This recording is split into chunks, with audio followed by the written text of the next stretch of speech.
اور ایک ڈاکٹر ارشاد صاحب نے آپ کے سامنے پہلے یہ بات رکھی تھی لیکن ہم نے سنی، ہمیں سمجھ نہ آئی۔ استغفار بنیادی طور پہ ایک صابن کا، ایک دھلائی کا، ایک صرف کا کام کرتی ہے۔ ہم نے معاشرے میں کیا دیکھا ہے کہ بندہ گناہوں سے آلودہ ہے۔ جب بندہ گناہوں سے آلودہ ہو گیا گویا اس کا جسم، بدن میل کچیل میں چلا گیا، دل کالا ہو گیا، دل پہ نقطے پڑ گئے، دل بیمار ہو گئے، دل مریض ہو گئے، کفل پڑ گئے، مورے لگ گئی، پتھر ہو گئے، یعنی پورے کا پورا بدن بدبودار ہے،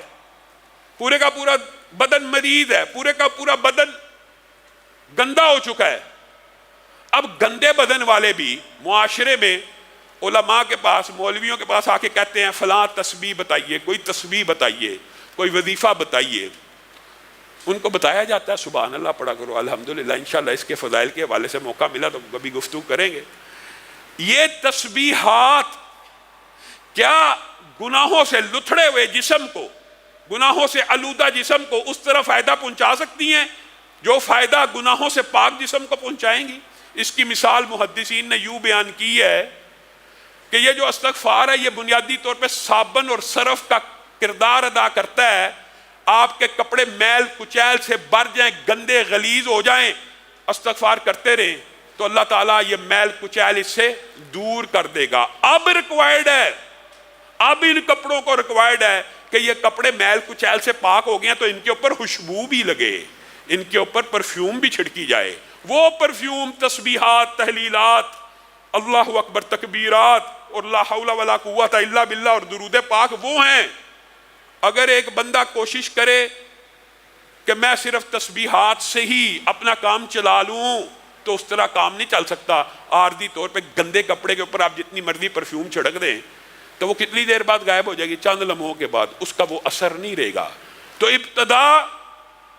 اس سے کرنی چاہیے کہ میں نے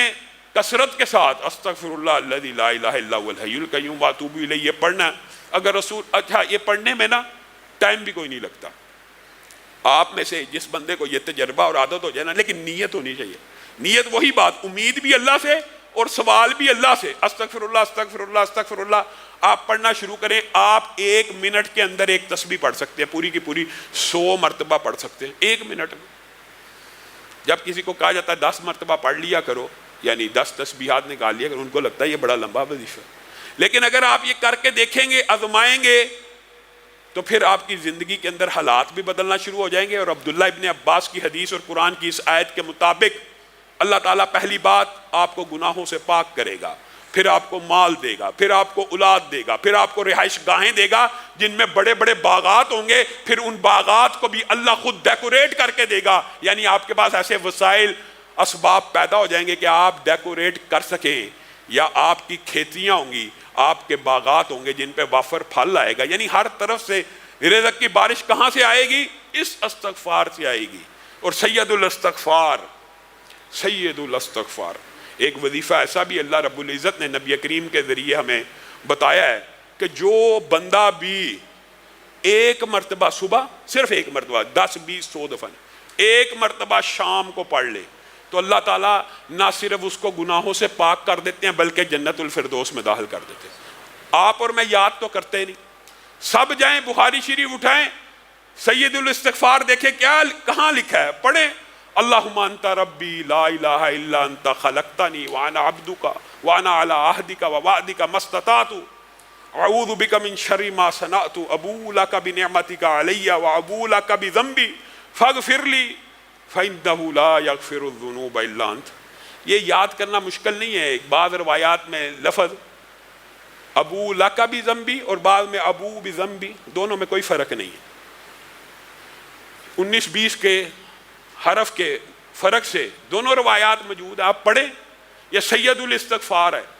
آپ اس کو صبح 1 دفعہ پڑھیں، 1 دفعہ شام پڑھیں، اپنی زندگی کا معمول بنائیں کہ ہم نے استغفر اللہ کی جو تسبیح ہے نیت کے ساتھ، ارادے کے ساتھ، گناہ نہ کرنے کے عزم کے ساتھ، ہمیشہ کے لیے چھوڑنے کی نیت کے ساتھ اس گناہ کے اوپر نادم ہو کے کرنا ہے،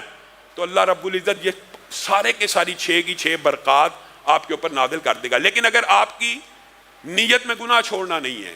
اس کے اوپر یہ ارادہ ہے کہ رمضان گزر جائے گا پھر وہ گناہ شروع کر دوں گا، یہ اللہ تعالیٰ کو مطلوب اور مقصود نہیں، ارادہ یہ ہو اللہ تعالیٰ قبر تک وہ گناہ نہیں کروں گا۔ اور میں آپ کو یہ بات بتلاؤں، یہ لوگ سمجھتے ہیں کہ یہ جو توبہ استغفار ہے یہ صرف گناہ گاروں کو کرنی چاہیے۔ آپ کے سامنے رسول اللہ صلی اللہ علیہ وسلم کر رہے ہیں، اور یہ صرف رسول اللہ صلی اللہ علیہ وسلم ہی کی سنت نہیں ہے، یہ بھی آپ کو بتلا دوں۔ یہ سابقہ جتنے انبیاء آئے ہیں ان کی بھی سنت ہے، اور ان کا ذکر بھی قرآن پاک میں موجود ہے۔ حضرت آدم نے توبہ کی ہے، قرآن پاک میں الفاظ موجود ہیں نا، ربنا ظلمنا انفسنا، خود کا۔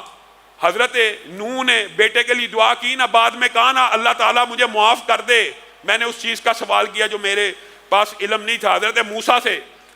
جب بندہ مر گیا تھا دعا کی تھی نا، توبہ کی۔ یونس جب مچھلی کے پیٹ میں گئے دعا کی، توبہ کی، لا الہ الا انت سبحانک انی کنت من الظالمین۔ تو گویا انسان کو یہ نہیں سوچنا چاہیے کہ میرے گناہ کم ہیں، میرے گناہ زیادہ ہیں۔ ہر بندے کو توبہ کی ضرورت ہے۔ اللہ رب العزت کی بارگاہ میں آگے ہم بھی توبہ کرتے ہیں، اے اللہ ہم سب کے گناہوں کو معاف فرما، اے اللہ ظاہری گناہوں کو معاف فرما، اے اللہ باطنی گناہوں کو معاف فرما، اے اللہ ہر چھوٹی خطا کو معاف فرما، اے اللہ ہر بڑی خطا کو معاف فرما، اے اللہ آنکھوں کی خیانتوں کو معاف فرما، اے اللہ زبان کی لرزشوں کو معاف فرما، اے اللہ سر سے پاؤں تک ہر گناہ کو معاف فرما، اے اللہ جتنے گناہ کیے ہیں سب کو معاف فرما، یا اللہ پیدائش سے لے کے آج تک جتنے گناہ ہیں نافرمانیوں کے وہ بھی معاف فرما، یا اللہ جن کی حق تلفی کی ہے وہ بھی معاف فرما، یا اللہ جن کے حق دینے والے ہیں ان کے حق دینے کی توفیق عنایت فرما، یا اللہ جنہوں نے ہمارے حق دینے ہیں ان کو بھی ادا کرنے کی توفیق عنایت فرما، یا اللہ ہم سب کے گناہوں کو معاف فرما، یا اللہ ایک ایک پائی اتارنے کی توفیق نصیب فرما، یا اللہ جو مشکلات کا بائی شکار ہیں ہر روز کہتے ہیں دعا کریں، یا اللہ ان کی مشکلات کو دور فرما، یا اللہ ان کی مشکلات کو دور فرما، یا اللہ جن کے پیسے پھنسے میں ان کے پیسوں کو، یا اللہ ان کے پیسوں کو ادا کروا، یا اللہ ان کے پیسوں کو واپس لٹا، یا اللہ جتنے لوگ پریشان ہیں یا اللہ ان کی پریشانیوں کو دور فرما، یا اللہ ہم سب کو رزق حلال فراہ نصیب فرما، یا اللہ ہم سب کو رزق حلال فراہ نصیب فرما، یا اللہ آپ سے التجا ہے یہ استغفار کا درس پڑا، یا اللہ